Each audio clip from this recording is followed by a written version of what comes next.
Jaya Radha Madhava Kunja Bihari. Jaya Radha Madhava Kunja Bihari. Jaya Radha Madhava Kunja Bihari.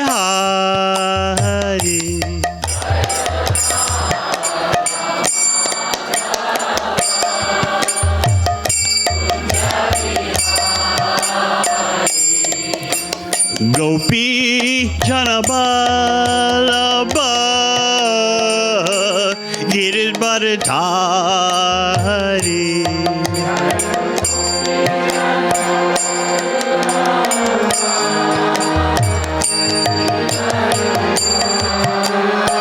Yashodanandana Braja Janaranjana.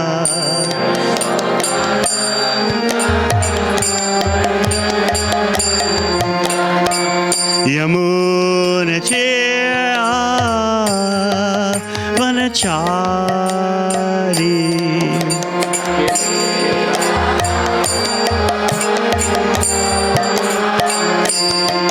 Jaya Radha Madhava Kunja Bihari.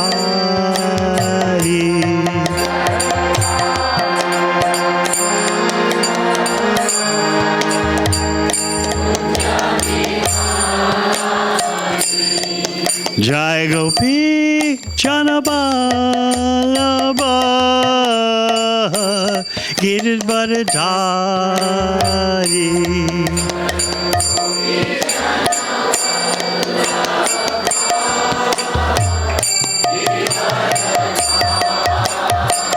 Yasodanandana Braja Janaranjana.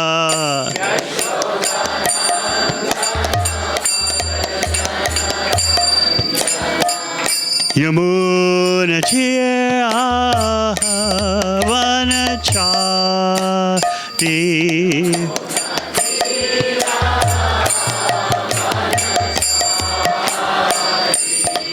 Jaya Radha Madhava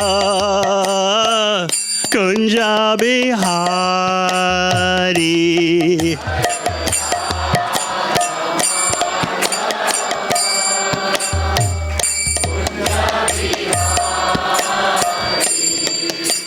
Hare Krishna, Hare Krishna,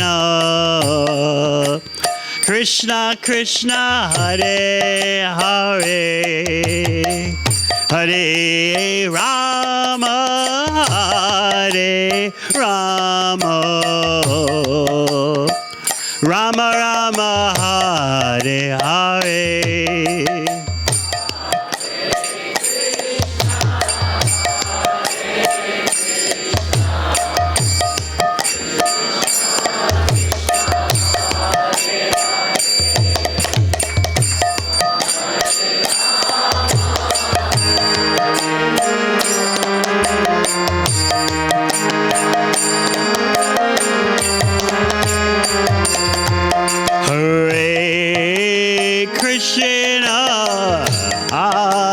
Krishna,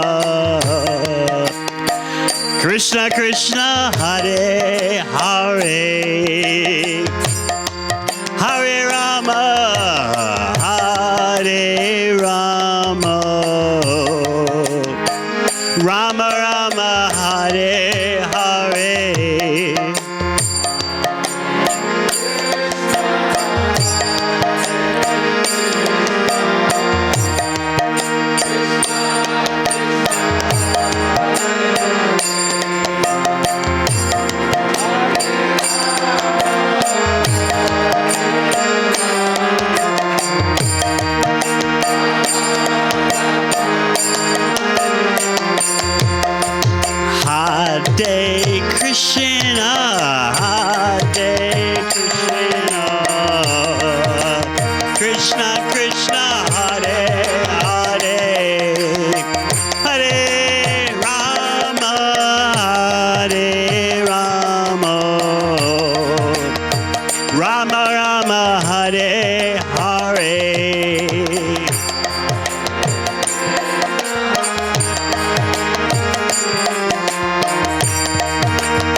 Krishna, Krishna Krishna, Hare Hare, Hare Rama, Hare Rama, Rama Rama, Hare Hare.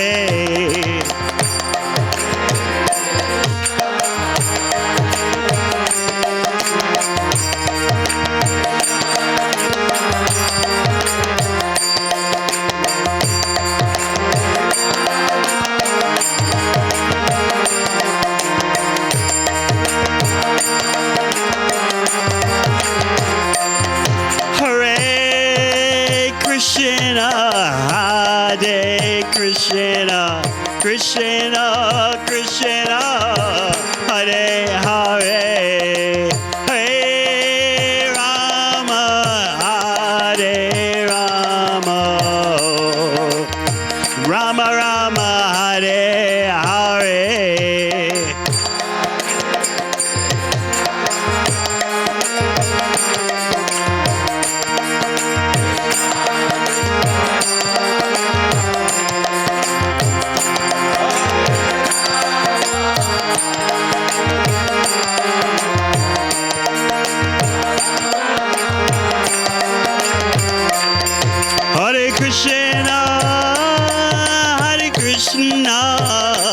Krishna Krishna, Hare Hare, Hare Rama, Hare Rama, Rama Rama,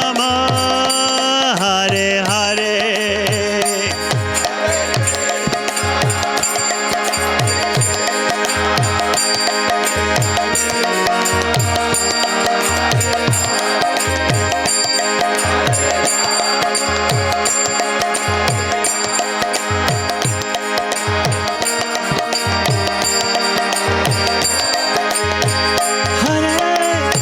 Krishna, Hare Krishna, Krishna Krishna, Hare Hare, Hare Rama, Hare Rama, Rama Rama, Hare Hare.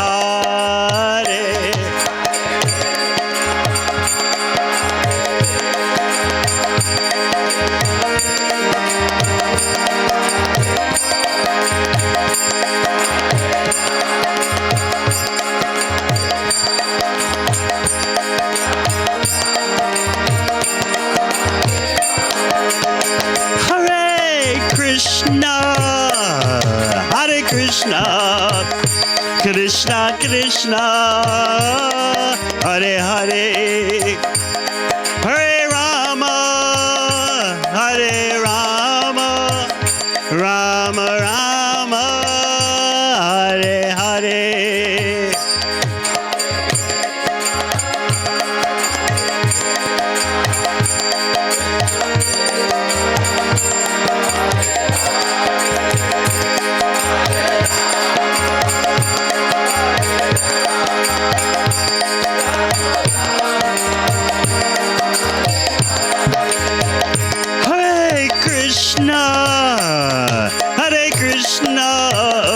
Krishna Krishna, Hare Hare, Hare Rama, Hare Rama, Rama Rama, Hare Hare.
Hare Krishna, Krishna Krishna, Hare Hare, Hare Rama, Rama Rama, Hare Hare.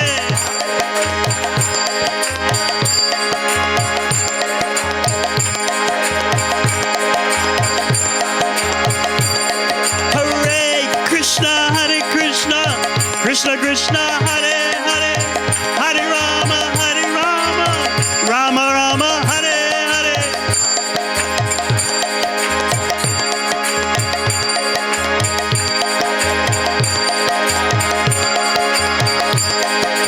Hare Krishna, Krishna Krishna, Hare Hare, Hare Rama, Rama Rama, Hare Hare.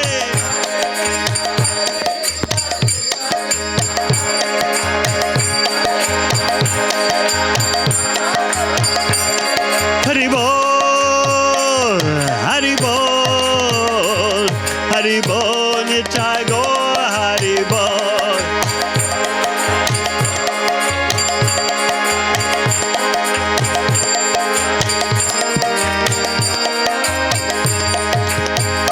Jaya Radha Ballabha, Radha Ballabha Radhe.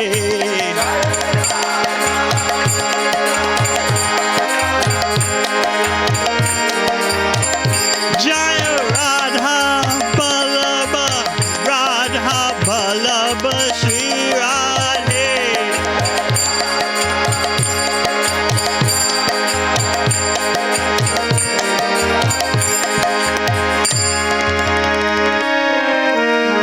Jai Om Vishwabhavan Sabharajikacharya Stote Satasi Śrīmad Bhaktivedanta Swami Maharaj Srila Prabhupada Ki. Jai Om Vishwabhavan Sabharajikacharya Stote Satasi Śrīmad Bhaktivedanta Swami Thakur Prabhupada Ki. Ananta Koti Vaishnavrinda Ki. ISKCON Founder-Acharya Srila Prabhupada Ki. Nam Acharya Srila Haridas Thakur Ki. Prem Sakaho Shri Krishna Chaitanya Prabhu Nityananda Sri Advaita Gadadhara Shri Vasadi Gaur Bhaktivinoda Ki. Shri Radha Krishna Gopa Gopinath Shamakun Radhakun Giri Govardhan Ki. Vrindavan Dham Ki. Navadvip Dham Ki. Ganga Mai Ki. Yamuna Mai Ki. Tulasi Devi Ki. Bhakti Devi Ki. Samaveda Bhakta Vrinda Ki. Gaura Premanandi. All gloriously assembled devotees. All gloriously assembled devotees. All gloriously assembled devotees. All glories to Sisi Guru Gauranga. In the presence of so many wonderful devotees, I've been thinking what to speak about. And I decided to speak about Krishna. In case you might have been wondering. Om Namo Bhagavate Vasudevaya.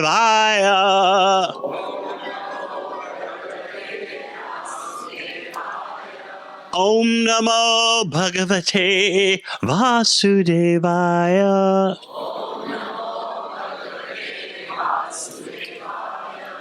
Om Namo Bhagavate Vasudevaya.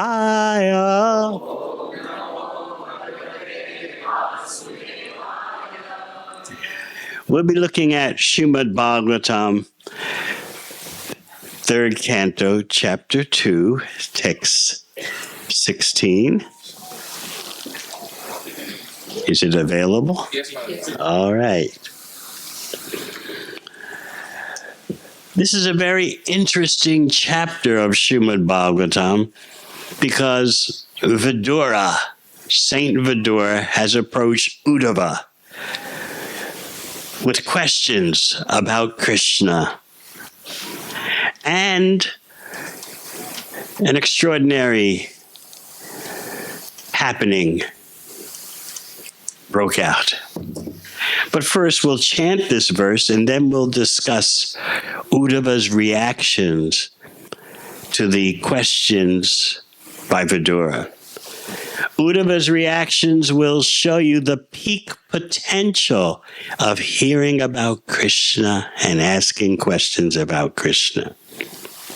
It's always good to know what is the utmost outcome of the bhakti practice, even though we feel we're not there yet. But by hearing about the peak potential, you become inspired, number one. Number two, you become purified. And number three, you understand what the goal is. Knowing what the goal is, you then develop a desire to make further progress. So first we'll chant text 16 of the second chapter of the third canto.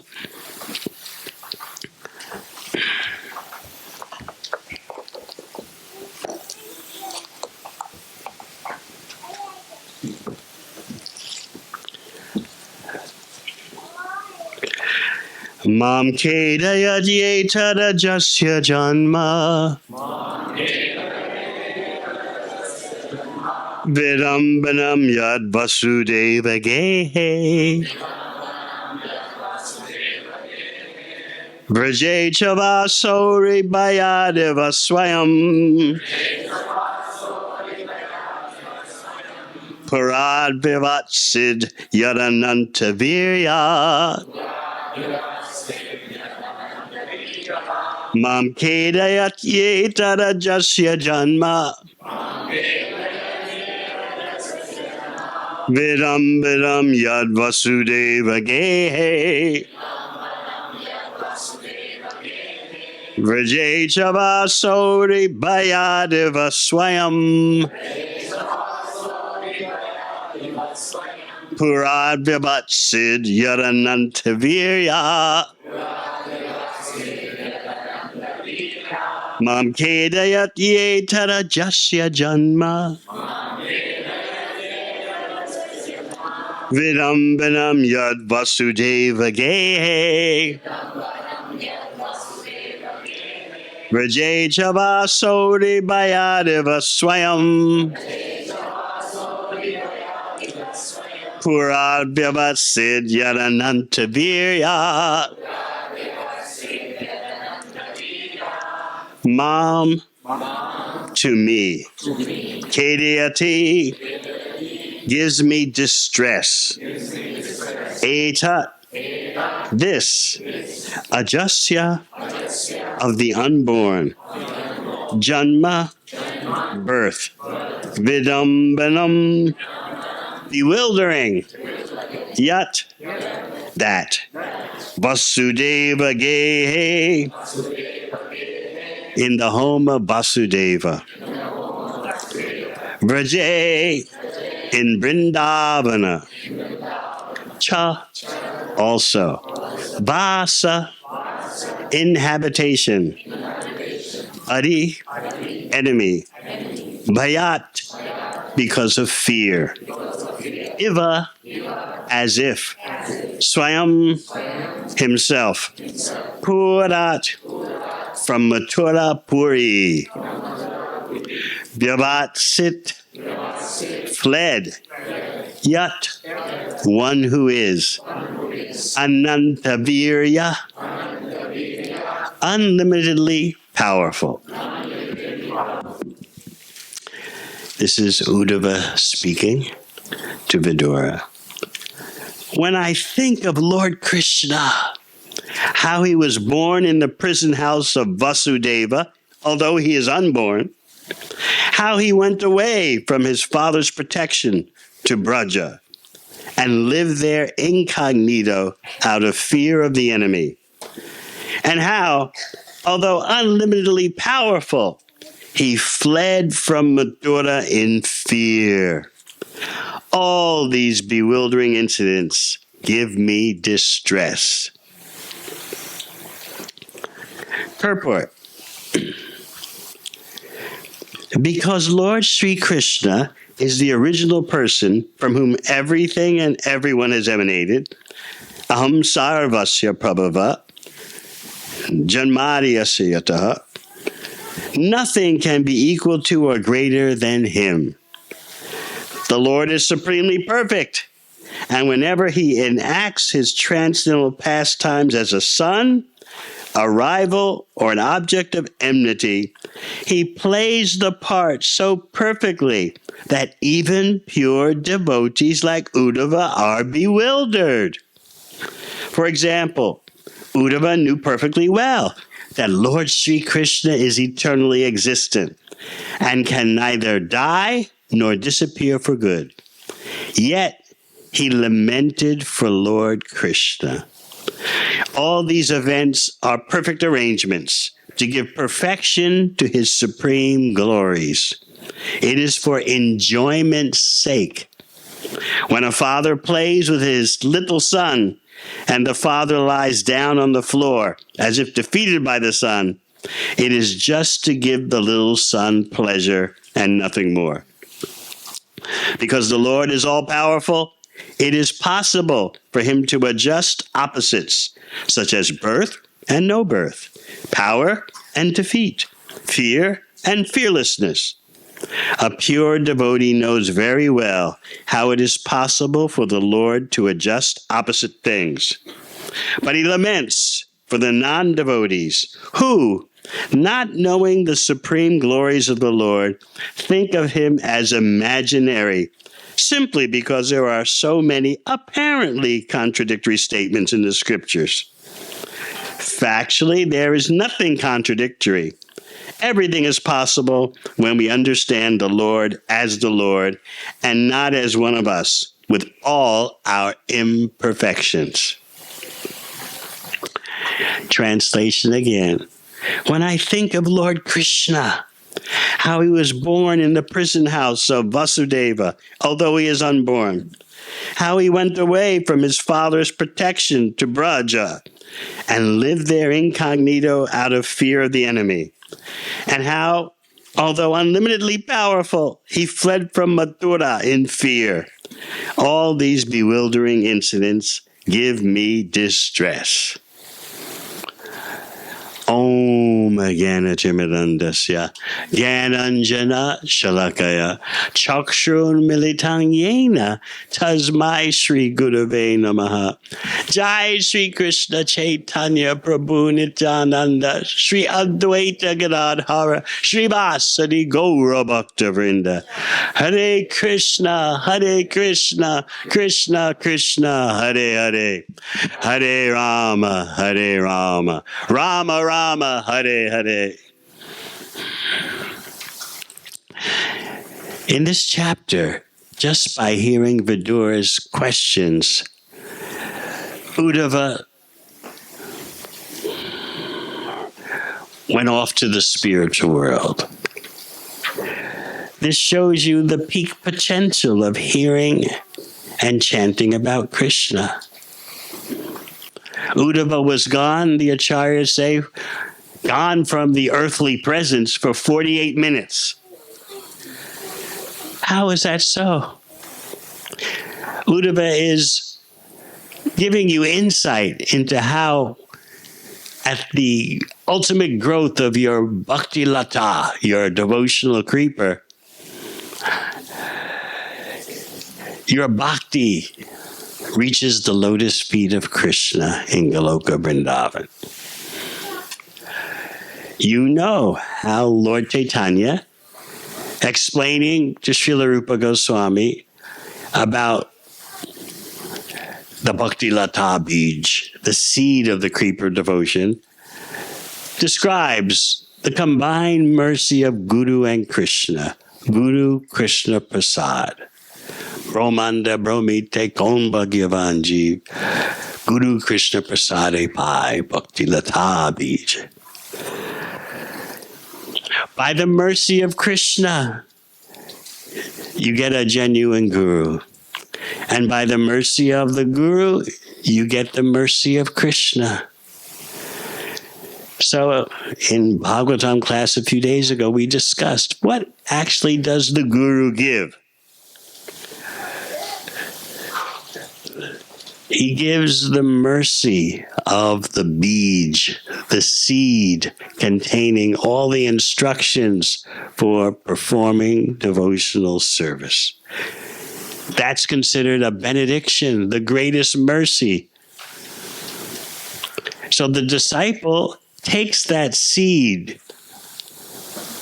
Srila Prabhupada in the purport explains that any endeavor you do in this life has a seed, whether it's a karmic seed, karmic endeavor, or political endeavor, or economic endeavor, money-making endeavor.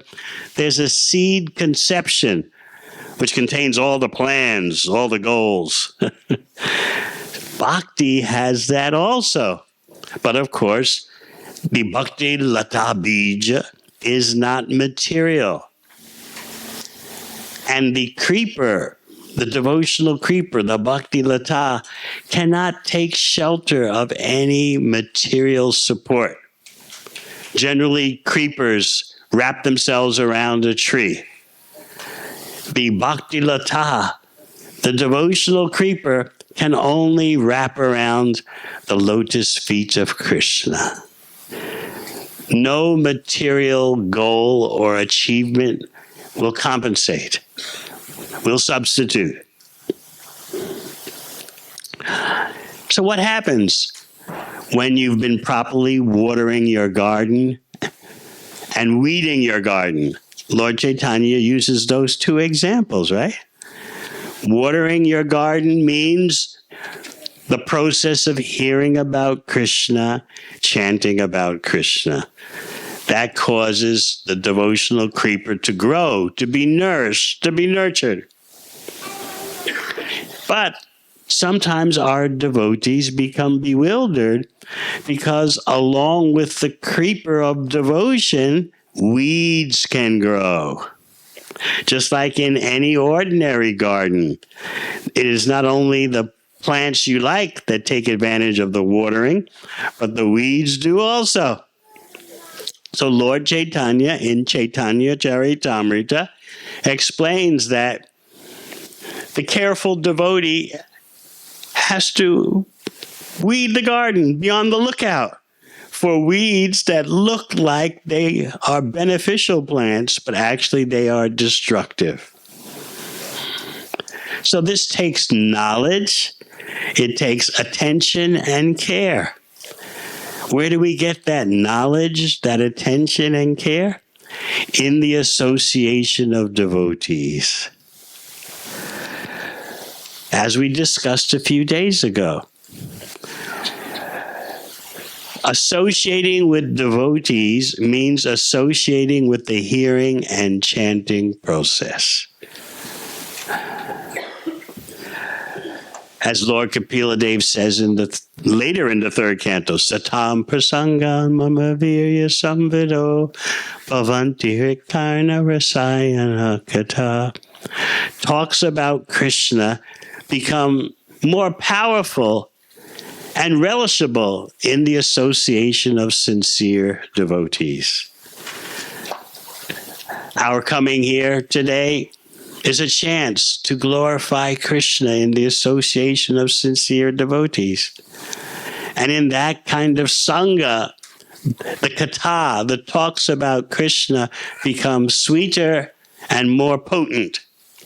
And in fact, Lord Kapila explains that during such talks, the doorway to liberation swings wide open, even though a real devotee does not aspire for liberation. It comes automatically. What we are aspiring for is the growth of our devotional creeper for Krishna's pleasure. When the devotional creeper reaches Krishna's lotus feet, that means we have properly watered the seed and have developed no other desire than to satisfy Krishna. That is the perfection of bhakti. Bhakti leads to more bhakti. The goal of bhakti is the same as the means. We perform devotional service in order to perform devotional service. We chant Hare Krishna in order to chant more Hare Krishna. All the other endeavors that you may do, economic endeavors, maybe you want to develop mystic powers. Maybe you want to merge into the absolute truth. All those other endeavors, you discard the process once you think you've reached your goal. Just like you may use a ladder to reach the roof. And then, if you're not worried about coming back down from the roof, you throw off the ladder. Because I'm on the roof. I've achieved my goal. But in bhakti, the means is the same as the end. You're serving Krishna in order to more serve Krishna. Simply the taste of your service, both to you and to Krishna, increases as you advance spiritually. So even though the goal is the same as the means, the sweetness changes. And you know the famous example given by Srila Prabhupada about the ripe and the unripe mango. There's no difference between an unripe mango and a ripe mango except sweetness. But an unripe mango is still a mango, yes? It's just not sweet. But if you leave it in the sun, the unripe mango becomes ripe. So in other words, the only difference between the unripe mango and the ripe mango is time. So if we stick to the bhakti process, in time, our unripeness sweetens as we become ripe. And the perfection of ripeness in bhakti is serving Krishna simply for Krishna's pleasure. No other desire than that. And when we reach that level of bhakti, then the creeper which has taken shelter at Krishna's lotus feet develops fruits. And those fruits fall back down to us, even though we're still in the material world, and we can taste the fruits of pure devotion coming from the spiritual world, coming from Goloka Vrindavan. So this is how, for a very advanced devotee, he or she can seem to be on the bodily plane in the material world, but the consciousness is at Krishna's lotus feet in Goloka Vrindavan. That is the top stage of bhakti.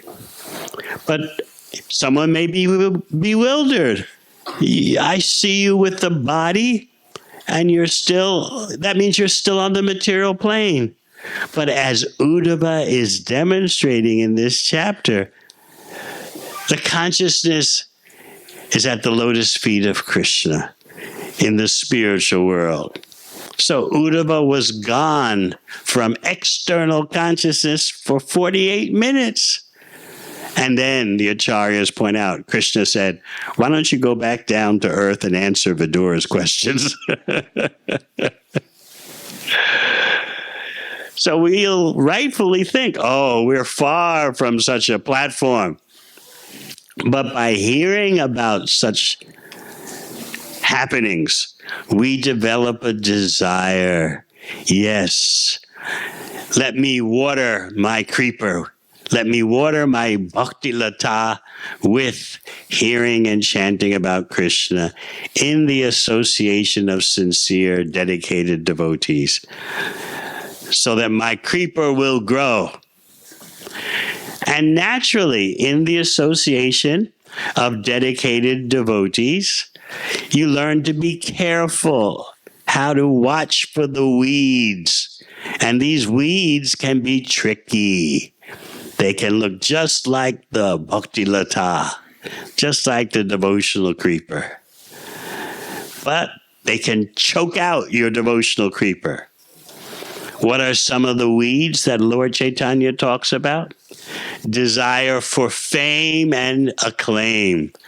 I shall be known as the best devotee.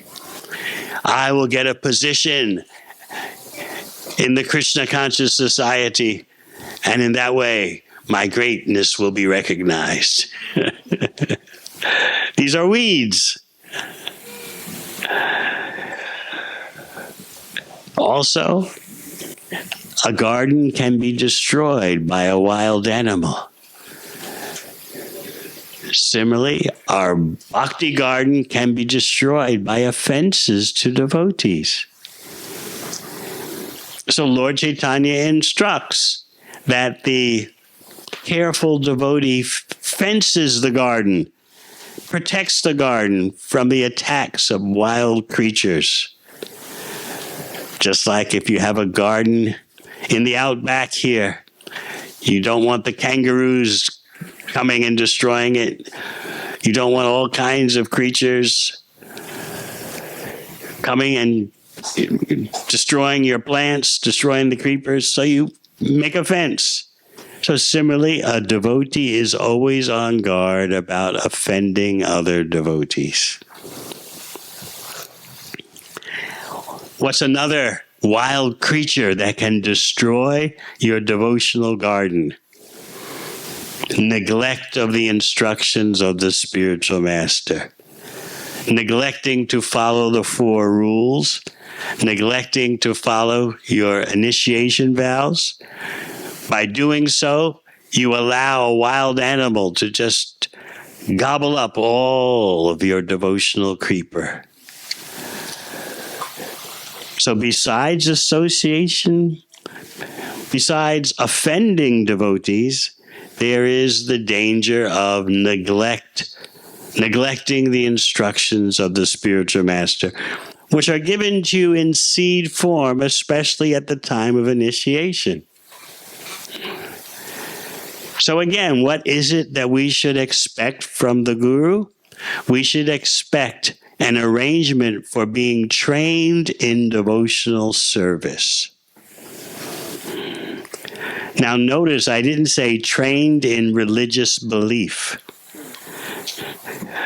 Nowhere in Bhagavad Gita does Krishna ask you to believe in him. Everywhere in Bhagavad Gita, Krishna asks you to engage in his service, to think of him, to offer everything to him, perform all your activities for him. So we are not the religious belief group. We are the devotional service group. The more you have devotional service, the more wealthy you are. So the Bhakti Lata Bij, the seed of the creeper of devotion, consists of the instructions of the spiritual master for engaging in devotional service. The more service we have, the wealthier we are. As Chaitanya Charitamrita explains elsewhere, there are 3 great riches in life: Krishna, love of Krishna, and Krishna's service. The more you have of that, the more you have attained success, real and eternal success. So remember, devotional service in the unripe state is basically the same as devotional service in the ripe state. It's just the sweetness is what is different.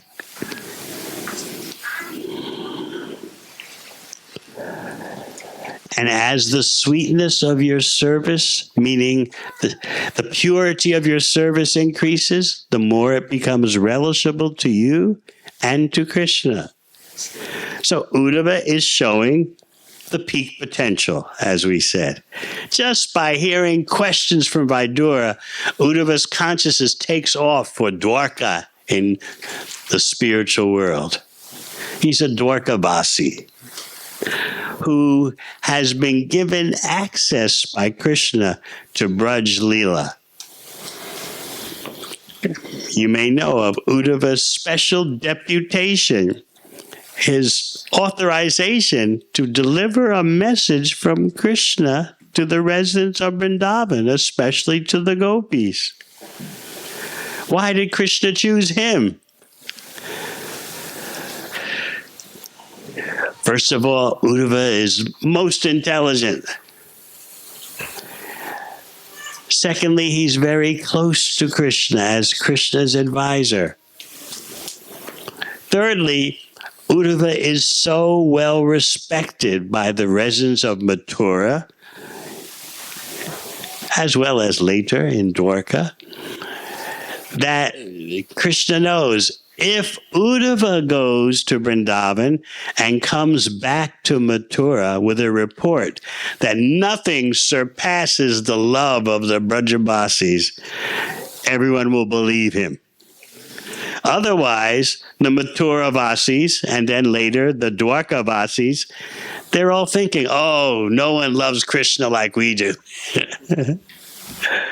But if Uddhava comes back with a report and says nothing we do compares to the love of the Brajavasis, the Mathuravasis and Dwarkavasis will believe him.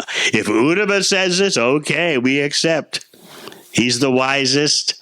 He's known as Mantri Raj, the king, the chief of all advisors. He's been directly trained by Brihaspati. He's so wise. So Krishna knows all this. I'll send Uddhava to Vrindavan, and he'll come back with a report that shows what is real, pure bhakti. Also, Krishna wanted to give Uddhava such a benediction. Go to Braj and learn about the prema of the residents of Vrindavan. What an opportunity for Uddhava. Because Uddhava was qualified and because of his reputation and because he's such a dear associate of Krishna. In Bhagavatam, Krishna will say, there's practically no difference between Uddhava and myself. Indeed, Uddhava is my very self.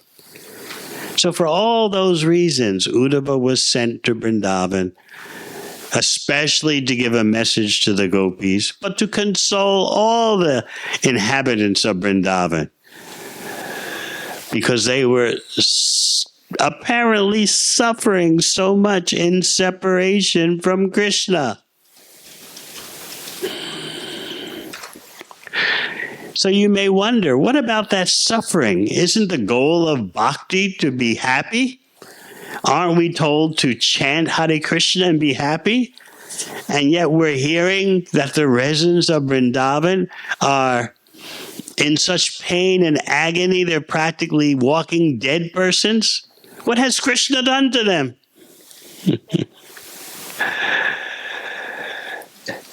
Then we read verses such as in Śrīmad Bhāgavatam, which explain that even the distress in Vrindavan stands upon the head of all happiness in Vaikuntha, what to speak of the material world. Even the distress in Vrindavan, Goloka Vrindavan, stands upon the head of any other kind of happiness. And what to speak of the happiness of Goloka Vrindavan? There's no comparison. But even the distress is far beyond the happiness of any other place. So Krishna wants Uddhava to go to Vrindavan and study the love of the residents there and come back with a report. So this is the same Uddhava that now, after Krishna's disappearance from the ordinary vision of the world, Vidura is asking him questions. about Krishna. And those questions, as we said, send Uddhava's consciousness all the way to Dwarka in the topmost planet of the spiritual world, Goloka. So Uddhava externally looks motionless and stunned, speechless, because he's gone. His consciousness has gone. But then he comes back and begins to answer Vidura's questions, and he begins to talk about Krishna. Sometimes we think, what can all this talking about Krishna do for me and for the world? First of all, the world is in big trouble because of what? Because of economic reasons, environmental reasons, political reasons, nationalistic reasons, pandemic reasons. All those stem from one cause, one root. What is that? There is no process for cleansing the heart of anarthas, of vices, of toxicity. You can avoid being bewildered by any kind of materialistic propaganda that this will make you happy, this will make you successful, just by your understanding. Without a process for thoroughly cleansing the heart, there'll be no peace, there'll be no satisfaction, there'll be no end to distresses. So one who is a bhakti yogi is the most practical person. Some of your friends and relatives may accuse you of being sentimental. Oh, you're chanting Hare Krishna. What will that do for your finances? Will it give you PR? Will it help you pass the English test? Will it make you CEO in 5 years? What will this chanting of Hare Krishna do? And many of you were sent over from India to Australia to find your career success, to make more money. And then your relatives back home here, you're chanting Hare Krishna. They said, what is this? You could have done that here at home in your town and village. And then there's the fear that just by the tongue vibrating Hare Krishna, a young man immediately turns into a brahmachari.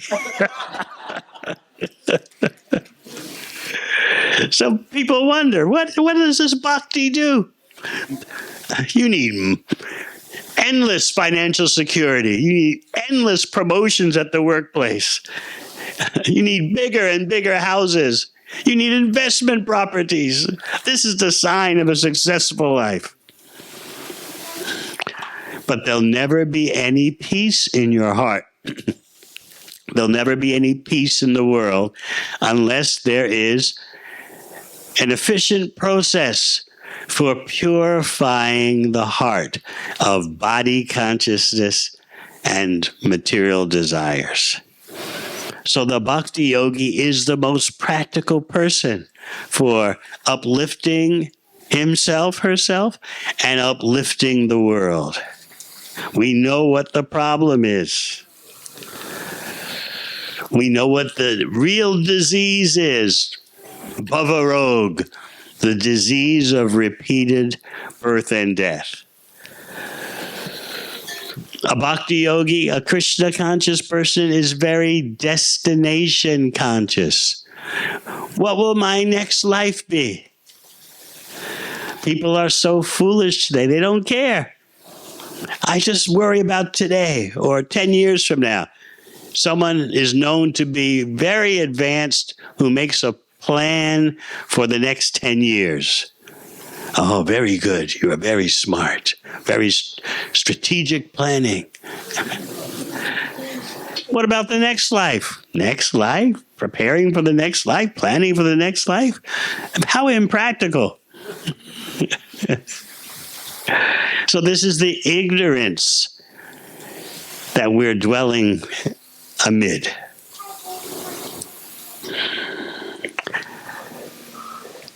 So the more you understand how practical bhakti is, the more you'll be solid in your determination.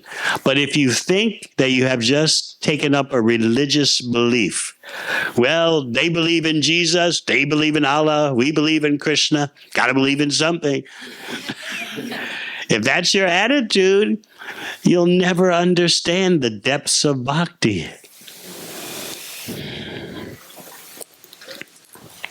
And you won't be able to defend yourself when someone criticizes you.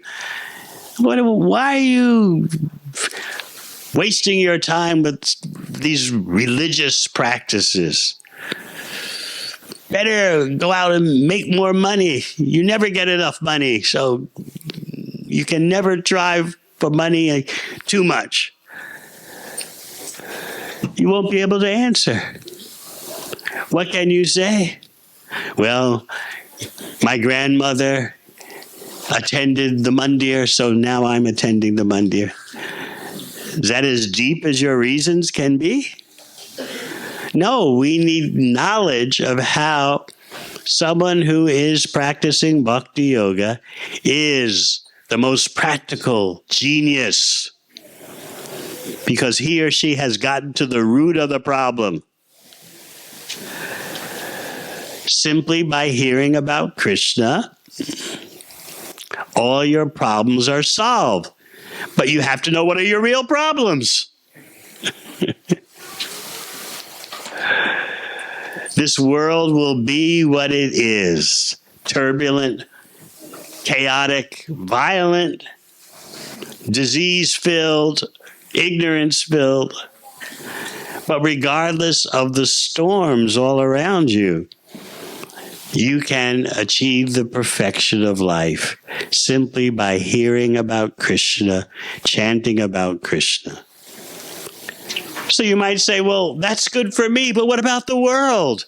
But the world consists of you and persons like you. So we deal with the problem at home. That means in our own heart. As often said, be the change that you want to see in others. Everyone's talking about the world should change. There should be peace, not war. There should be clean environment, not climate disruption. There should be this, there should be that. There should be freedom pandemics, freedom from violence, freedom from hatred. But first, who is beginning with themselves? If you have no process for cleansing the heart, how can you make any true advancement for yourself, for your family, for the world? So again, the bhakti yogi is the most practical person. You ask someone, what is your process for cleansing the heart? They look at you like you're crazy. Cleansing the heart? What's it got to do with life? Be the way you want to be. Be how you want to be. And then somehow there's world peace and economic progress. So this nescience has such a strong hold on the world. And you might become discouraged. How can the few numbers of devotees make a difference? But we're serving Krishna. Krishna asks us to follow his instructions, and then the transformation of the world is up to Krishna. We do our best, but we are not the ultimate controllers, but we do have the responsibility to be Krishna conscious. We have a great task at hand. I want to read you something.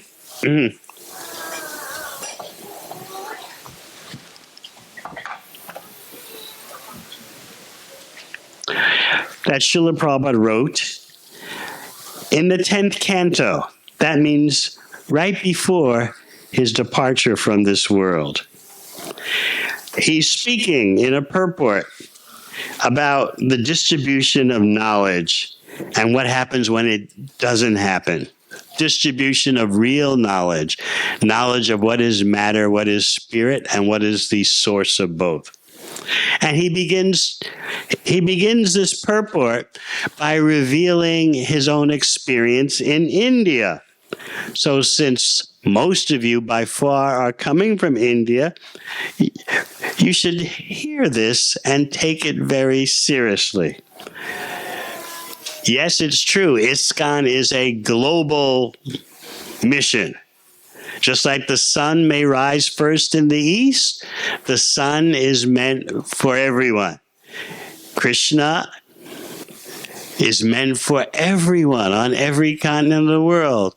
But Srila Prabhupada is particularly zeroing in this purport, he's particularly zeroing in on those who have taken birth in India. How many of you have taken birth in India? Raise your hands. Oh, I didn't know.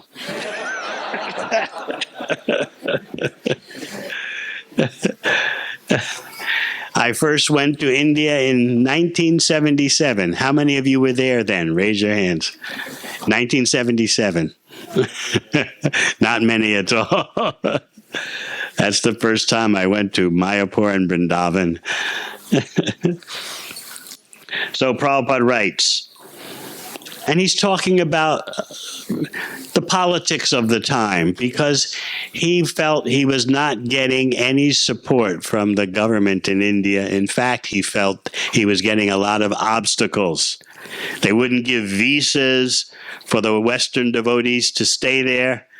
And it was the Western devotees who in the beginning built the temples in Mayapur and Vrindavan and other places, and they were staffing the temples. Because Prabhupada would get very few followers from India.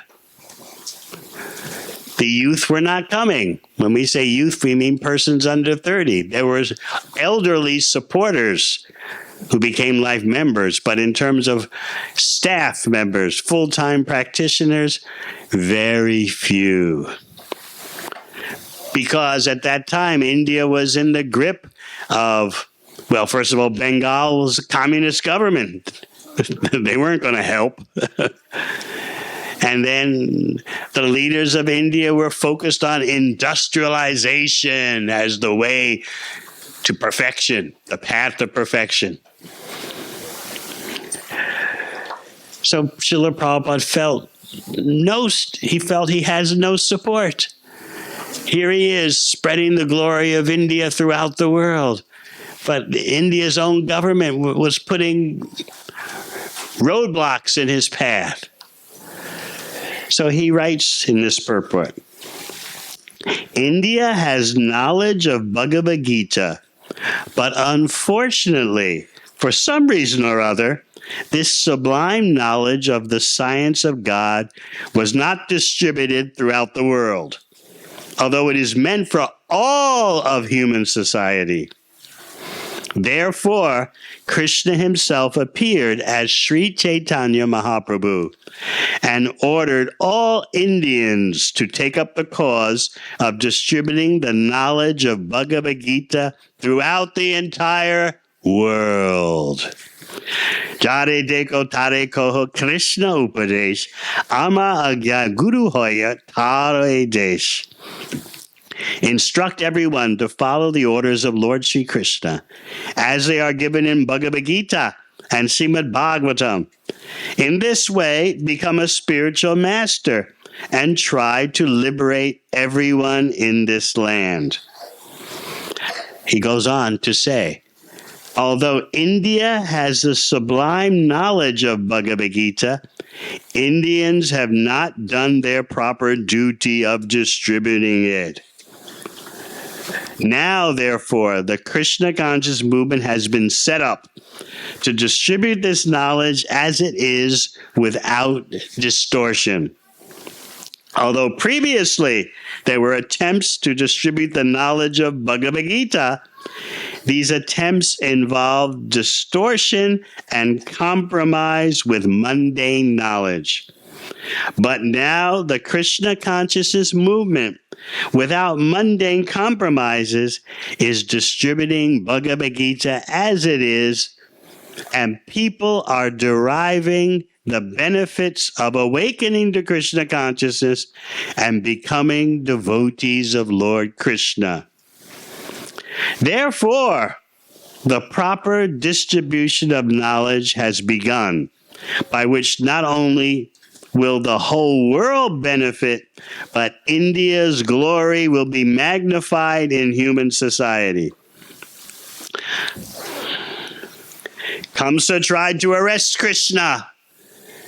Kamsa tried to arrest Krishna consciousness within his house, Bhojendra Gehe, with the result that Kamsa, with all his opulences, was later vanquished. Similarly, the real knowledge of Bhagavad Gita was being choked by unscrupulous Indian leaders, with the result that India's culture and knowledge of the Supreme were being lost. Now, however, because Krishna consciousness is spreading, the proper use of Bhagavad Gita is being attempted. So what do you think? Srila Prabhupada is being very incisive, cutting to the point. The world needs real knowledge. And we see in the life of Uddhava, he is eternal associate of Krishna. But we see in his presence, he's demonstrating the peak potential of bhakti, how to transform our existence to become completely spiritual. Just like the iron rod is put into the fire, the iron rod is not fire, but by being in the fire, it can act like fire. So in bhakti, our material bodies become spiritualized. That is the goal we are striving for. And the material body, once spiritualized, acts like it's spiritual, even though it's a material body. And we've already discussed how, as Uddhava is demonstrating, it seems like these perfect devotees are in the material world, but actually their consciousness is at Krishna's lotus feet. And they're relishing the tastes of the fruit of the devotional creeper that has wrapped itself around Krishna's lotus feet, and the fruit has grown.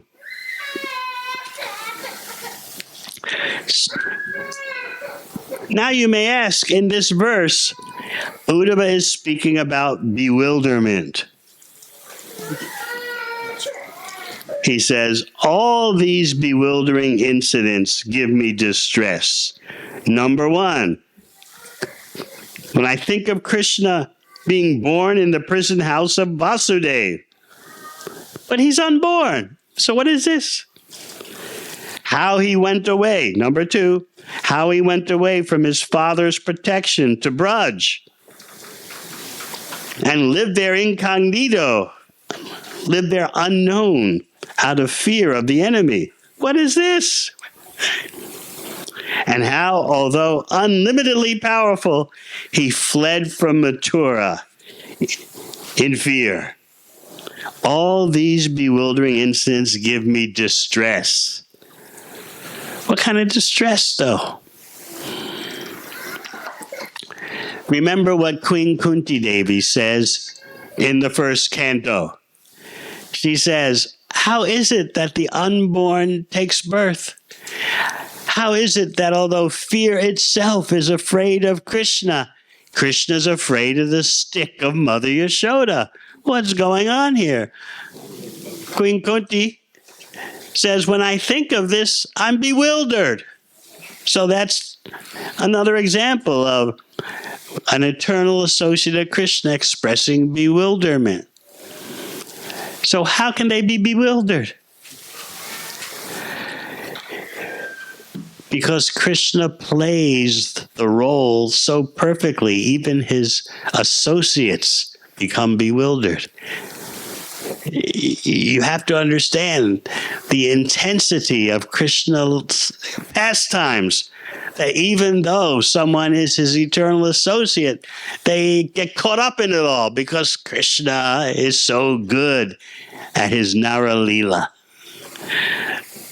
That's hard for you to understand because you're thinking, if I know someone is just acting, I won't be bewildered. But Krishna's dramas that he creates are so intense that even these greatest devotees get bewildered. How is this? Isn't he the unborn? But then look, he seems to have taken birth from Devaki. They become bewildered. So you might be thinking, oh, but we all know Krishna actually didn't take birth. But if you're witnessing these eternal pastimes, you're fooled because Krishna plays the role so expertly, unlimitedly expertly. So that's why Kunti Devi says, I'm bewildered. It looks contradictory. He's the unborn, but then we see he seems to take birth. Fear itself is afraid of him, yet he's afraid of the stick of Mother Yashoda and runs away. And then Uddhava is saying, he's born in the prison house of Vasudeva, even though he's unborn. He flees from the prison cell of Kamsa and goes to Braj and lives there hiding out, apparently in fear. What is this? And then later, he evacuates the whole city of Mathura, and they all move to Dwarka out of fear of the demon's attack. Apparently. It looks like that, but it's not so. Krishna is not born materially. Krishna is not afraid materially. But he does these pastimes with such intensity that, as I said, even the greatest devotees can't figure it out. So when Kunti Devi says, I'm bewildered, she's not faking it. She really means it. The same with Uddhava. As Prabhupada writes in the purport for this verse, the Lord is supremely perfect, and whenever he enacts his transcendental pastimes as a son, a rival, or object of enmity, he plays the part so perfectly that even pure devotees like Uddhava are bewildered. And remember, Uddhava is the one that Krishna sends to Braj to study the Brajbasis. That's how exalted and wise Uddhava is. Yet he's expressing, I'm bewildered by Krishna. I'm bewildered by what he does. So let's consider Krishna's so-called birth. He's not the product of seminal injection into the womb. He first appeared in the mind of Vasudeva. And then from the mind of Vasudeva, he transferred himself to the mind of Devaki, his mother. He's not injected into the womb of his mother. So what about this birth? So-called birth. Krishna's everywhere. So what is the problem with his looking like he appears from a womb? He's everywhere in every atom. So why should you say, oh, Krishna can't do this, Krishna can't do that? He can appear like he's taking birth, meaning he's manifesting himself to your vision because he's everywhere, but you don't see that.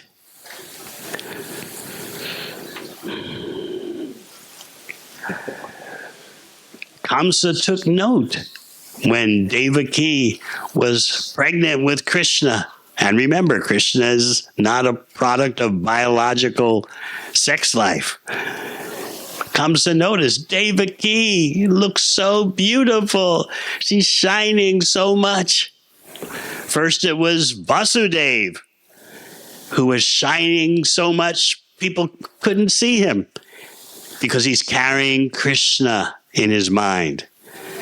And then, as we said, Krishna in the mind of Vasudeva transferred himself to the mind of Devaki.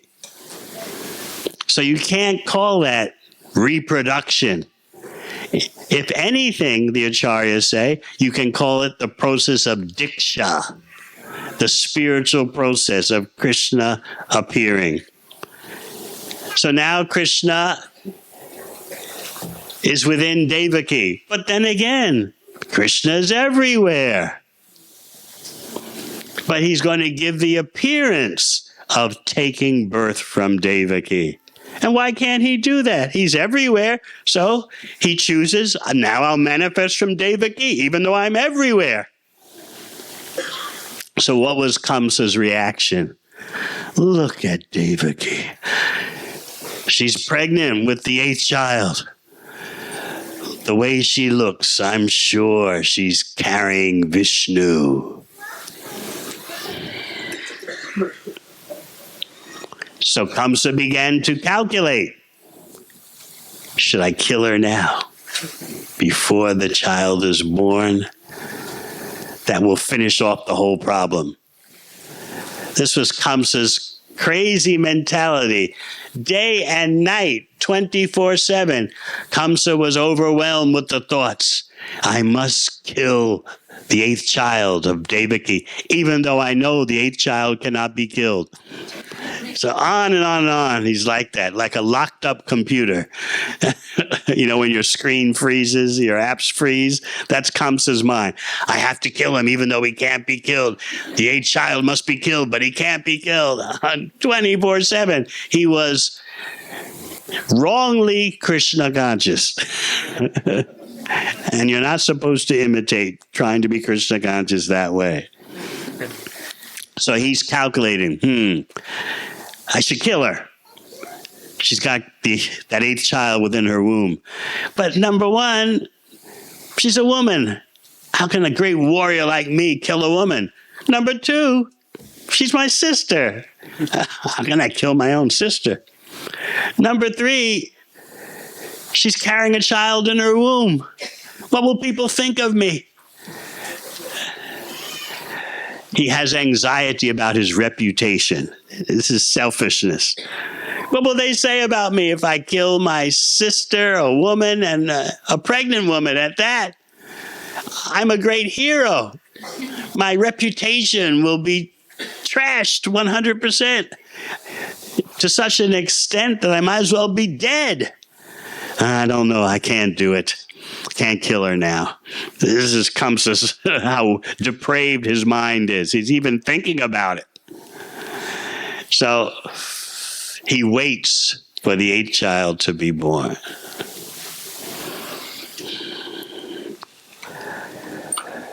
Now Vasudeva and Devaki are very interesting, especially for us to study, because they're on the cusp of Braj. As Prabhupada says, they're nearing the Vrindavan platform. They're Mathura and Dwarka devotees. But Vasudeva and Devaki are on, in terms of Brijbasis, they're on the outskirts. They're approaching that platform, but they're devotees of Aishvarya Purna. They are fully aware of the opulences of the Supreme.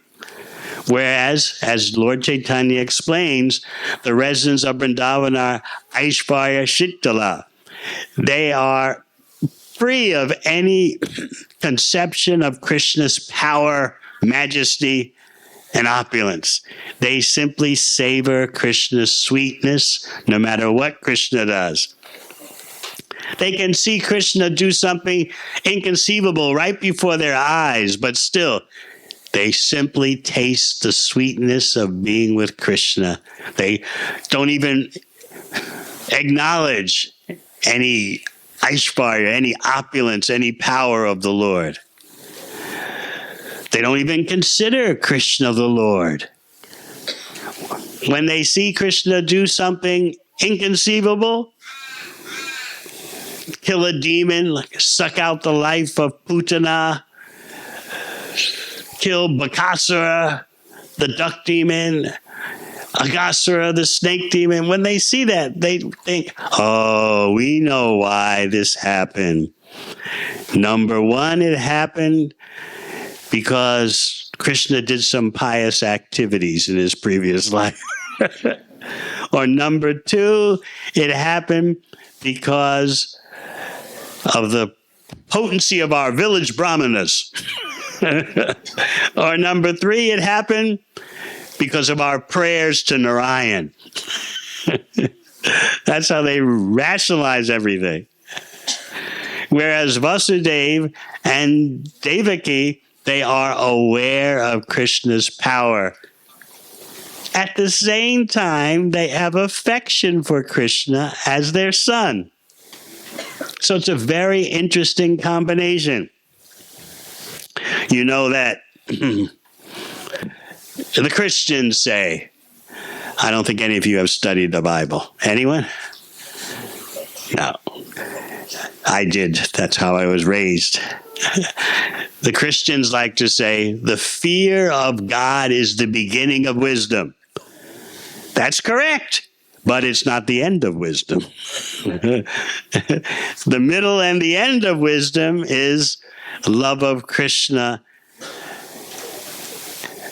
And Vasudeva and Devaki are demonstrating knowledge of the Lord's opulence combined with attraction for his sweetness.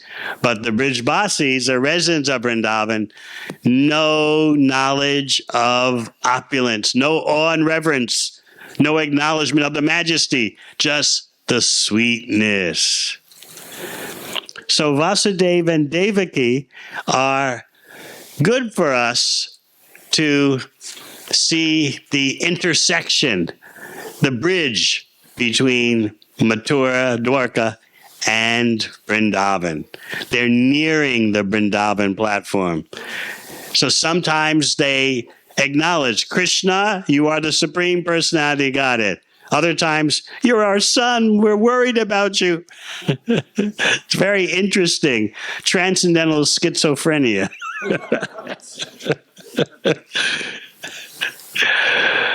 So what happens when Krishna appears to take birth? Vasudeva offers his prayers. He's fully conscious. This is the Supreme Lord. He's amazed by four things. He's in a state of wonder. How is it that although the Lord is all-pervading, he's appeared apparently from Devaki? Number two, how can a newborn child be born fully clothed with hair and jewelry, ornaments? How is that possible? Number three,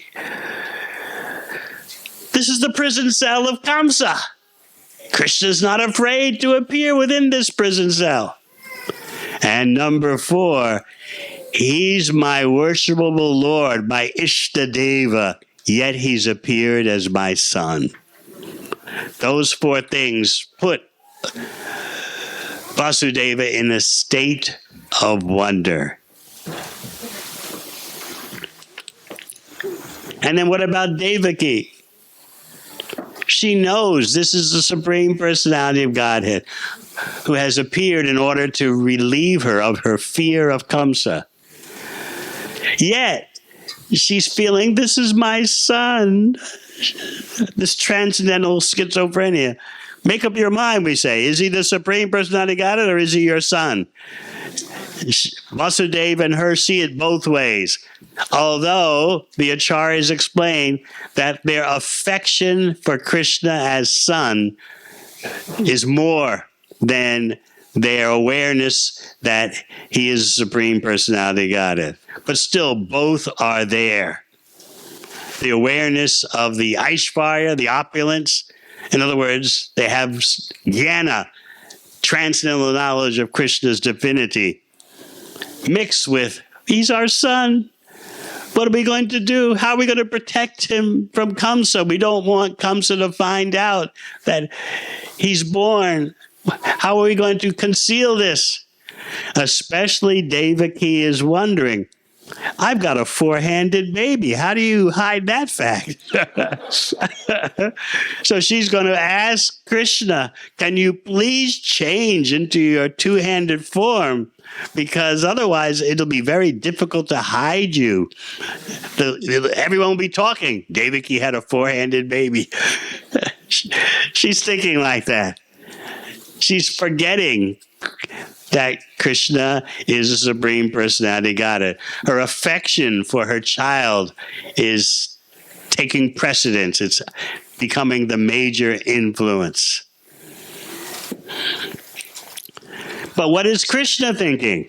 You want me to change from four hands? But I had to do that. I had to appear as four-handed. Otherwise, you wouldn't believe that the Supreme Personality of Godhead is your son if I appeared with two arms. So she's thinking, please change to two arms so we can protect you. And Krishna's thinking, if I would appear with just two arms, you wouldn't believe me. You wouldn't believe I'm the Supreme Personality of Godhead. So in this way, they had two different takes on the situation. Of course, Krishna did reveal his original two-handed, two-armed form. And then Vasudeva has the devotional service of taking Krishna to Braj. He's protecting his son. It seems like Krishna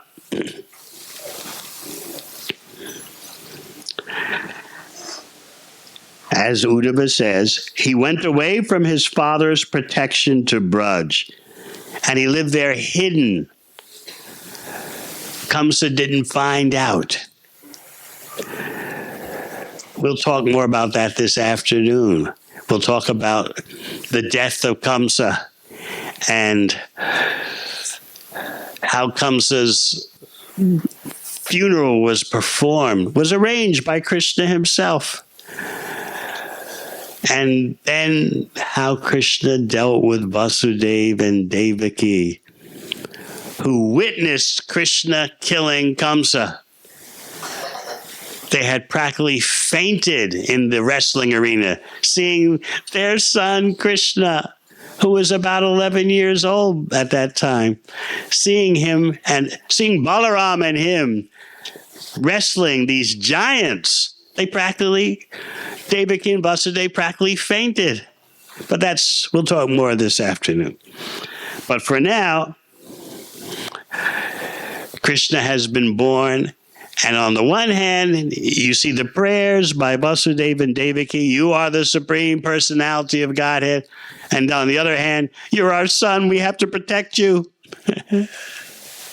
So this back and forth of Vasudeva and Devaki between knowledge of the Lord and his opulence and power, and then affection for the Lord as their son, this goes back and forth constantly.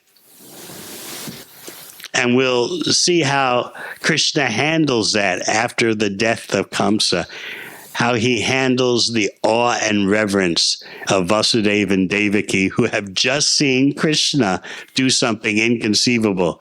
And so they're treating Krishna now like he's the Supreme Personality of Godhead, and Krishna doesn't want that. He wants their Vatsalya Prem. He wants their parental love. But we haven't got there yet. We'll get there this afternoon. So, any questions?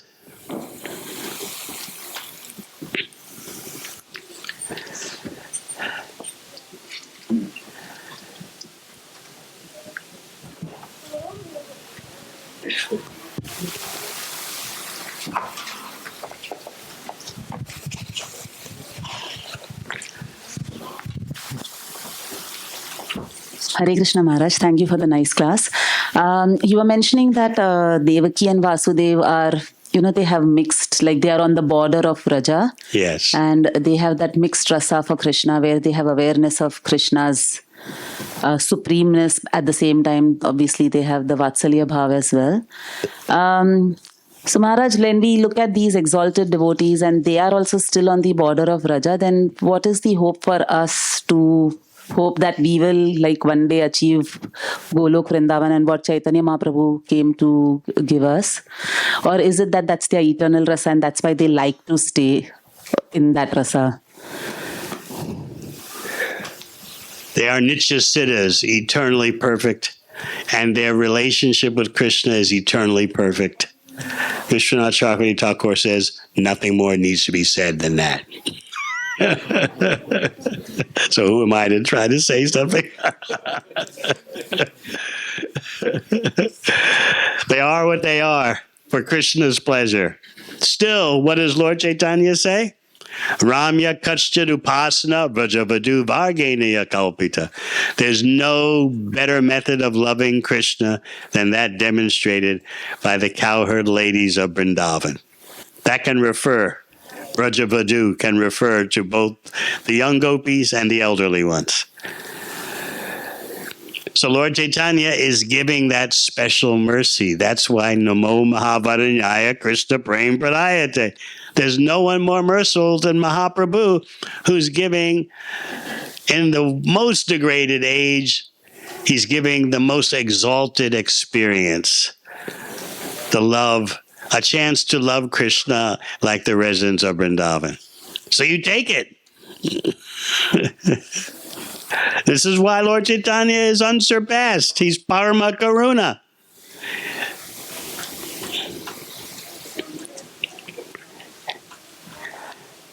Yes.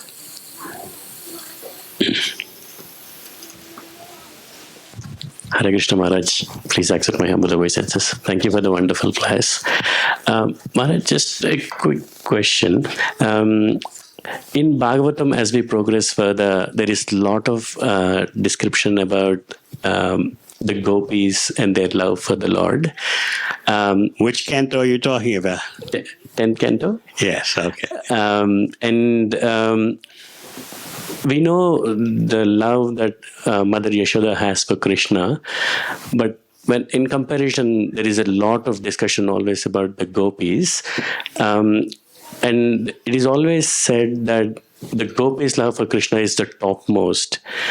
So, in comparison, is it right to think, or is it right to understand that the gopis are still at the top, even when we compare it to someone like the mother of love of Mother Yashoda, or is it different rasa altogether? There's so much talk of Mother Yashoda in the 10th canto. Which 10th canto are you reading? In comparison, I thought that the gopis' description is a lot. It's more.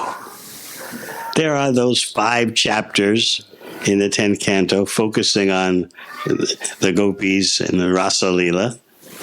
But there's so many chapters talking about Mother Yashoda. Yes. And the Bal Leela, the childhood pastimes. So your question is? So they say usually there is a story as well where they say that the gopis' love is the topmost. Yes, that's what the Shastra says. Yeah. And so? So is it right to think that it is even more than the love of Mother Yashoda? I mean, are they even top, or is it a different rasa altogether, so it can't be compared? We have to be careful about what is topmost in terms of rasa, because we think of this topmost in material terms, like this sports team, this cricket team is the topmost, and the others are lesser. On the spiritual platform, everything is of the same quality. It's just that if you can step back from all the rasas, which you can't do in your perfected state because you are what you are, if you step back, you'll see that, as Rupa Goswami explains, there's nothing to compare with the love of the gopis for Krishna. But it doesn't mean the other rasas are deficient, like in a material way. Like that sports team doesn't have a good batsman. Nothing is deficient in the spiritual world, but it's just that if you're able to step back and take a look at the whole picture, you see that nothing compares to the love of the gopis for Krishna. Okay? Thank you. But it doesn't mean the others are materially deficient, inferior, like a sports team that's not as good as the championship team. That's how we think with our material conditioning. But we can't approach the affairs of the spiritual world with that kind of material, with that kind of attitude of material differentiation. That's a good question.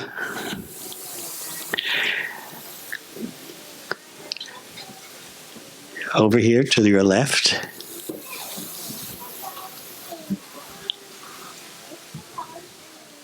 Hare Krishna Maharaj. Thank you for the wonderful class. I have a question. Like as you mentioned, that how important the association of devotees is in our life, in our devotional journey. But still we take devotees association for granted many times and we do Vaishnava Prat. How to make You don't do that. without even realizing sometimes we do that. No, you don't. I don't believe it.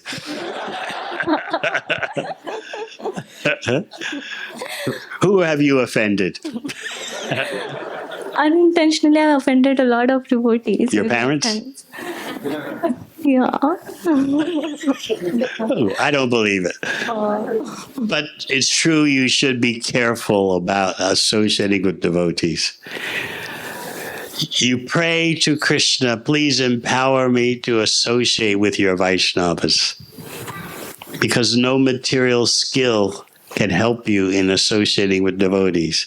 You may think, as I often explain, well, I don't have a talkative personality. That other person, that other devotee has the gift of the gab. Or they are more sociable, they know how to talk to others and immediately strike up a conversation. I can't do that. So therefore, I can't benefit from the association of devotees. I often give the example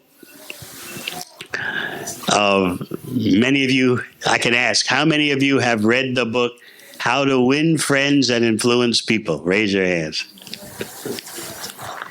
1, 2, 3. Okay, all right. It gives you skills for connecting with people. You're supposed to find out what they're interested in and take note. The next time you meet that person, oh, how's the skiing? And that way you can establish a deeper relationship. And bhakti isn't like that, though. The association of devotees is not like that. It requires abilities given by Krishna. And so you have to ask for that kind of social empowerment. It has nothing to do with your material personality. It has everything to do with your desire. Thank you, Maharaj. So you beg Shri Radha Ballabha, please help me to associate with devotees properly. And they'll empower you with the transcendental social skills. But you can't do it with the material social skills. You'll see that as you continue with your bhakti progress. Someone has corporate skills, material social skills, and they think, this is all I need to make advancement. But you'll see in time it doesn't work. All right? Yeah.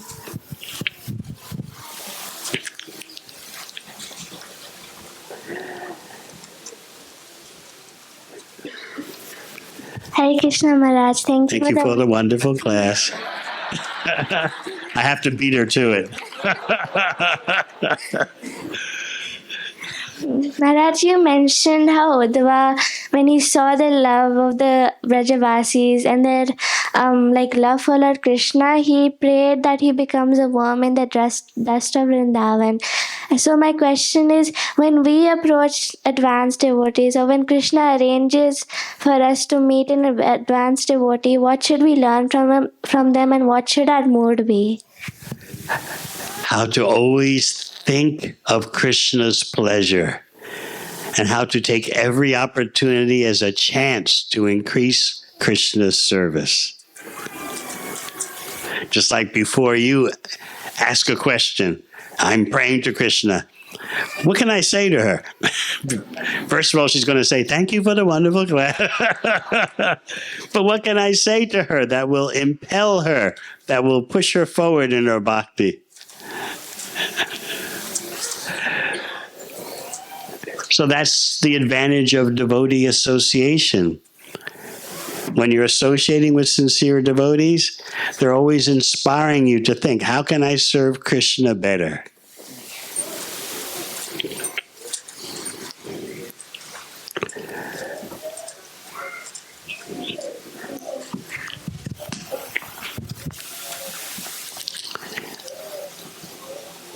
Anyone in the back? Or the front seats are taking all the opportunities?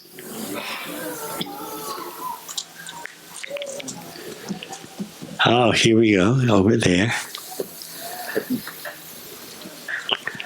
Hare Krishna. Hare Krishna Maharaj, thank you for being here.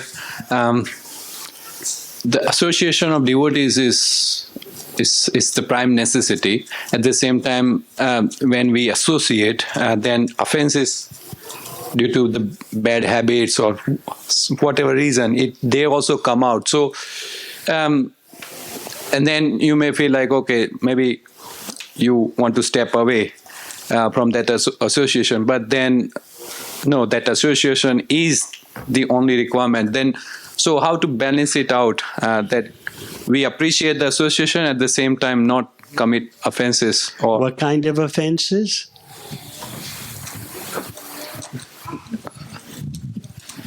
You mentioned, at least the category wise, you mentioned 3 categories: neglect, then not following the rules and regulations, and in the 3rd canto of Śrīmad Bhāgavatam, and I was going to speak on that, but I changed my mind. Lord Kapila Dev explains to his mother Devahuti about devotees contaminated by the 3 modes of material nature. So, Bhagavatam is careful to make sure we don't think that bhakti becomes contaminated. Bhakti is pure in of itself, but our applying of bhakti or executing bhakti may be contaminated. So, for example, there's bhakti contaminated by the mode of ignorance, tamoguna. That means you're angry, you want revenge, you're violent, and you're not at all considering the interests of the Supreme Personality of Godhead. It's all about me. What's happening with me? How am I getting what I want? Jai Shri Krishna. So remember, pure bhakti in of itself is pure, but our approach to it brings the contaminations. So someone who's performing bhakti contaminated by the mode of passion, rajoguna, wants material benefits. Give me Lakshmi, Lakshmi, Lakshmi in a house by the sea. Jai Jagadisha Hari.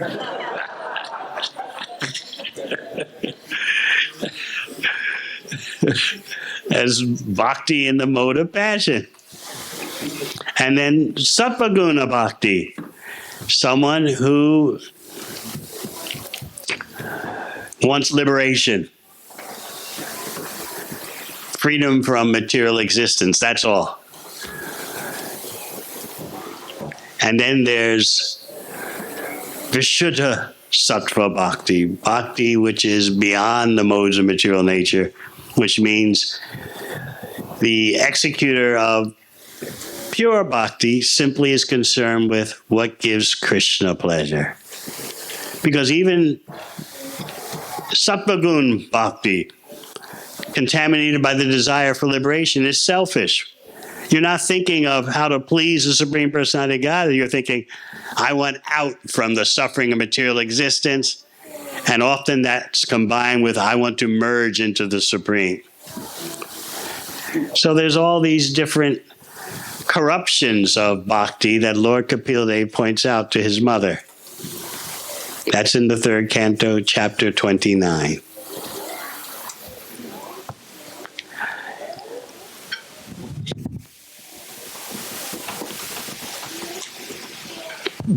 Hare Krishna Maharaj.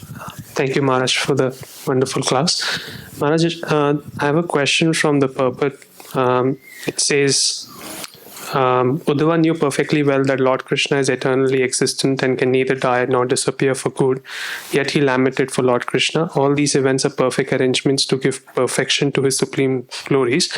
It is for enjoyment's sake. By Krishna's departure, how do devotees enjoy? Like, how do we understand this? Because absence makes the heart grow fonder. Just like I remember talking to my godbrother Burijan Prabhu, and I was saying, what kind of marriage advice do you give? You've been a householder for, 50 years or so. What kind of householder advice do you give when someone marries? He said, I tell them, right now, start planning how much time you're going to spend apart. Everyone's looking, no? What kind of marriage advice is that? Because, yes, separation makes the heart grow fonder. Otherwise, you're with the person all the time, you take them for granted. But when you're apart, just like your spouse may go to India to visit relatives, and at first, but after a few weeks, right? Oh, when is he or she coming back? And then when he or she comes back, oh, I'm so glad to see you. So it's true. Separation increases the affection. Krishna knows that. So therefore, Uddhava's pain in separation is not a material affair. As I said, from Śrīmad Bhāgavatam, which those of you who have sufficiently studied Prabhupada's books, that should be next on your list. It says that even the distress in Goloka Vrindavan stands on the head of the happiness of Vaikuntha or any other place. This is a very deep subject matter, the pain of the residents of Vrindavan in separation from Krishna. But Krishna is doing that to give them the best, because the greatest is love of Krishna in separation. And Krishna knows that. Therefore, he comes as Lord Chaitanya to taste feelings of separation from Krishna. Even though Lord Chaitanya is Krishna, he's taking the role of a devotee to taste. What is this highest pleasure of separation, love and separation? Even Krishna wants to know about it. So it obviously can't be a bad thing. Does that answer your question? Or you...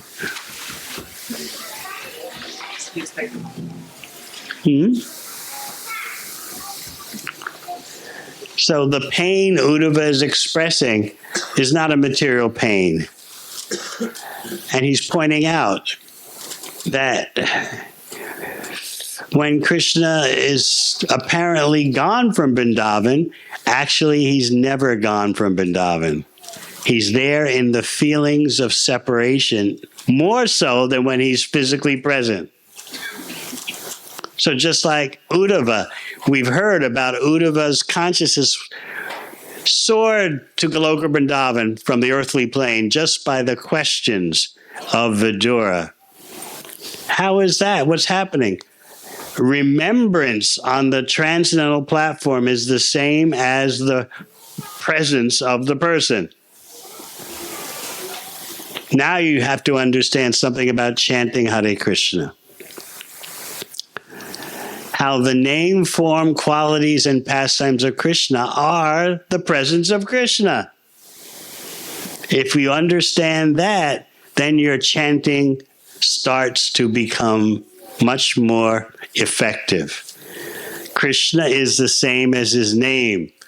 Krishna is the same as remembrance of him. Krishna is the same as his pastimes. Atat Sri Krishna Namadi Nabhaved Grayam Indre. Devotional service begins with the tongue because Krishna is his name. And once you understand that, then you start to understand Namadi. Krishna is the same as not only his name, but his form, his qualities, his pastimes. So just by hearing Vidura's questions, Uddhava felt the presence of Krishna in the spiritual world. This is the power of bhakti. Very good question.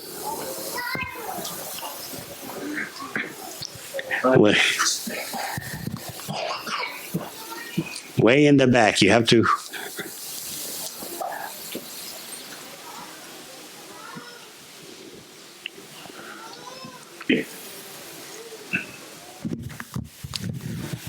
Gurudev, you were mentioning that devotional creeper only coils around the lotus feet of Krishna.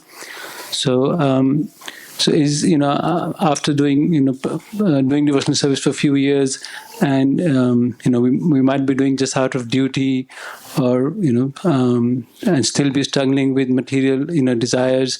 So, is there a way of knowing that we are actually taking shelter of the lotus feet of Krishna? Water the creeper with hearing and chanting. And watch out for the weeds. Weeds in a garden want to choke out the favorable plants. In material gardening, they'll teach you that. Some say there's no such thing as a weed. Everything that grows in your garden can be used for a purpose. But with the Bhakti Lata, we don't say that. A weed is a weed. Get rid of it. There's nothing favorable about having weeds in your Bhakti garden. So you have to water the Bhakti Lata, the Bhakti creeper, and watch out for the weeds. If you're feeling dry, pour more water on the creeper. Pour more hearing and chanting.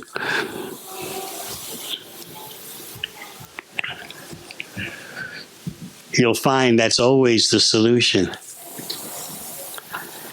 And associate with devotees who are eager to hear and chant about Krishna. So make your household a place of eagerness for hearing and chanting about Krishna. Especially those of you who are doing outreach, you have to first make sure you have Krishna. And then give Krishna to others. The two are simultaneous. I'm giving Krishna to myself. Simultaneously, I'm giving Krishna to others.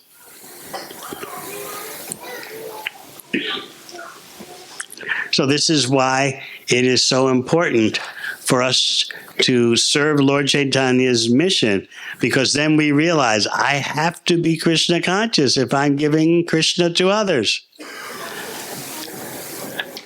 And what does Krishna say at the end of Bhagavad Gita? Natachasman manusheshu kaschin me priya kritama. There's no one more dear, nor will there ever be one more dear than the one who distributes my glories to others. So you remember that section I read to you from 10th Canto, purport. Prabhupada's transcendentally grumbling about no support from the India government and the responsibility for all those who've taken their birth in India.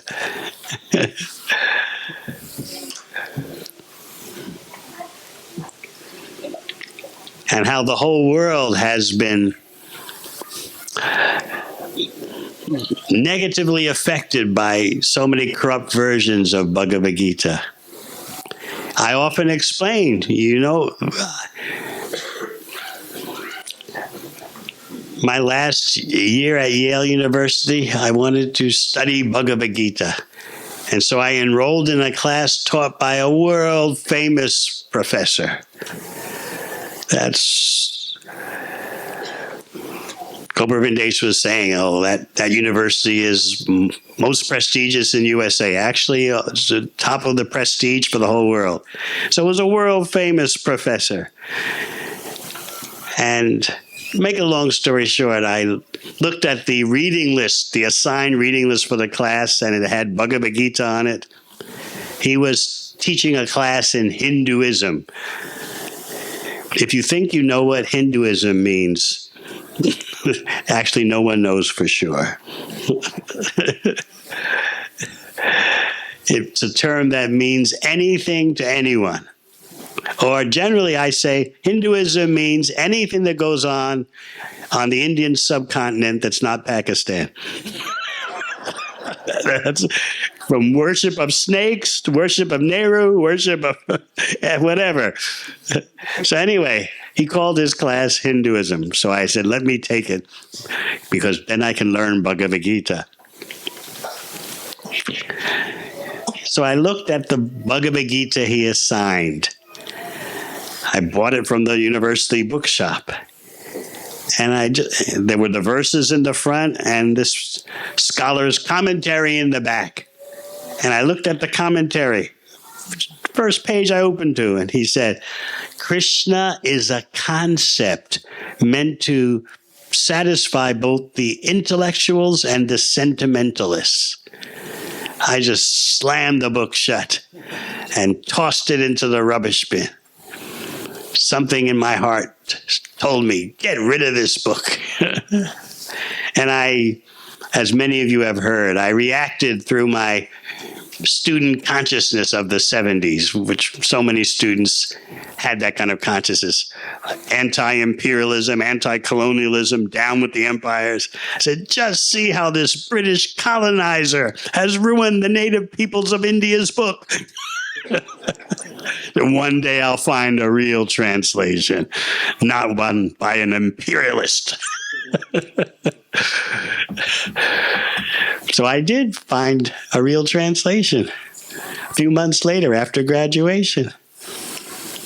And that was 51 years ago.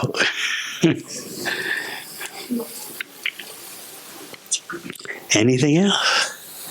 How are we doing for time? We have lunch at 1:30. Okay, one or two more questions. Someone has their hand up high?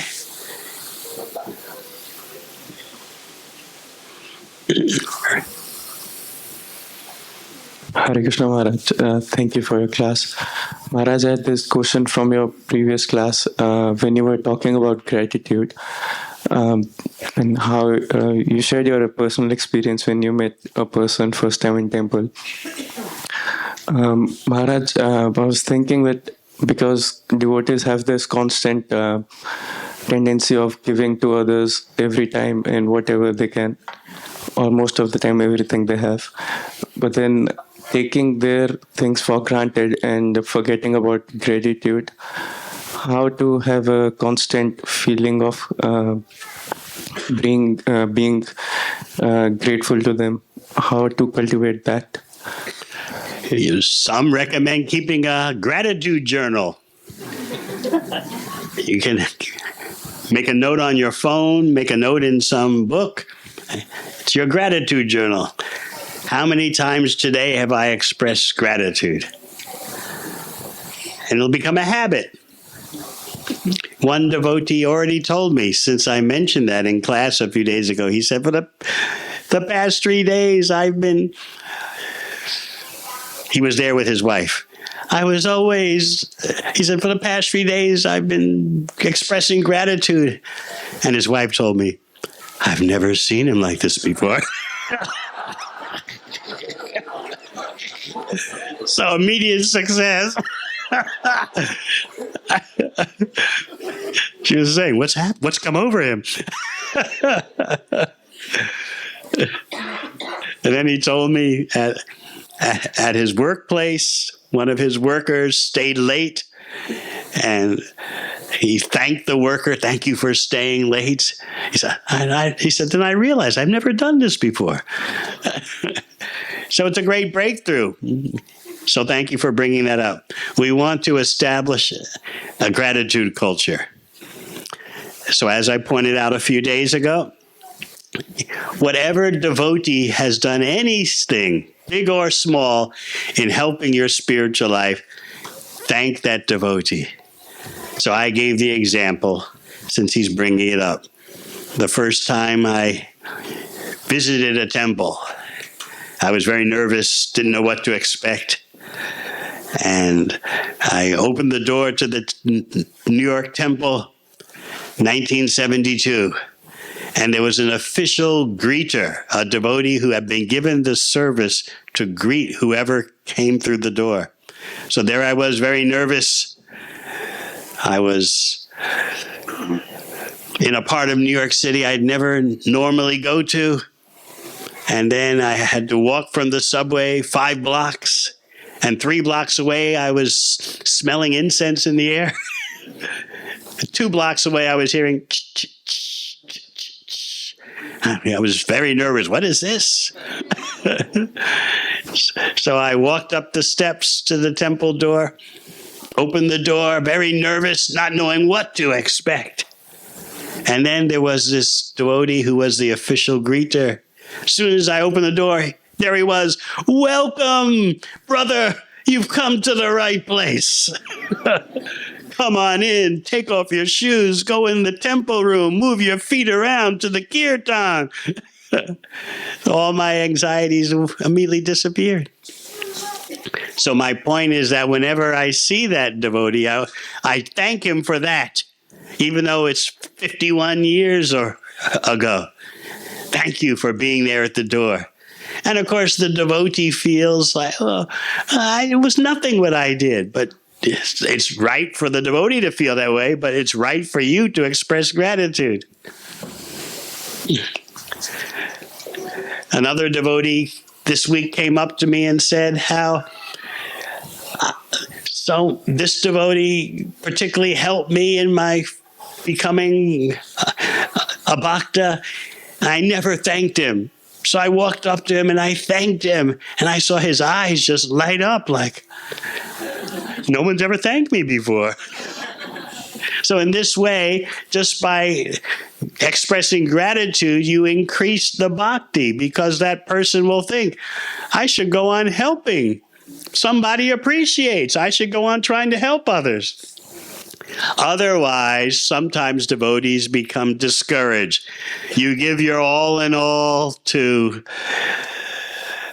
help someone become a devotee, and they never acknowledge.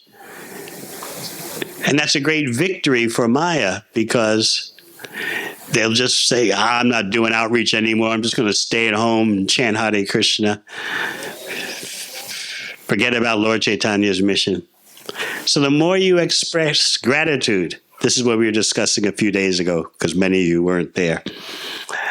The more you see devotees becoming motivated to go the extra step to help someone. It's human nature. When you experience someone's gratitude towards you, you want to expand. Well, let me help others. You don't think you were great. You don't think you did anything great, but still there's a glow in you that happens. And consciously or unconsciously, you want to help others. And when there's no gratitude, you may not consciously be aware of it, but your heart starts to become cold.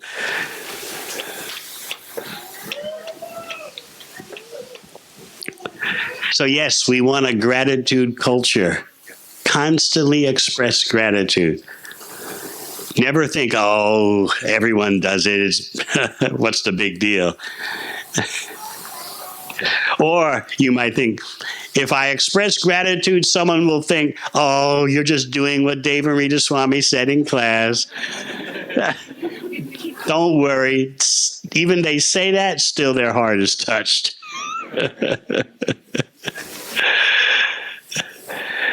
So this establishment of a gratitude culture can transform yatras.